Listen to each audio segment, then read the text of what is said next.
Naitwa Elizabeth Bonifasi, mkaaji wa Sawa. Mwamkaji tulivyokuwa tunaamka usiku, sasa hizo changamoto hatuna. Kwa jina naitwa Mhandisi Nuhu Saidi, ni kaimu meneja wa miradi Mamlaka ya Maji Mwanza. Tuna mradi wa usambazaji maji, mradi wa matenki 5 ambao mradi huu umekuja baada ya kukamilisha ujenzi wa chanzo kipya cha Butimba pamoja na mtambo wa kutibu maji wenye uwezo wa kuzalisha maji lita milioni 48 kwa siku. Kwa juhudi za idara ya maji, kwa sasa hivi hatuna shida na maji. Mimi nilipata changamoto sana kwa sababu nilikuwa kipofu miaka 2.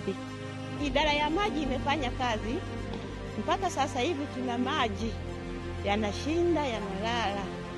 Hapo na ninaoshia mboga zangu za kuuza hapo kwenye meza. Halafu ninafua, ninaoga na ninakunywa. Tunaendelea kuishukuru serikali yetu ya Jamhuri ya Muungano wa Tanzania kwa hali zaidi kwamba imemtua ndoo mama kutoka kichwani, kwamba sasa hivi maji yanapatikana muda wowote.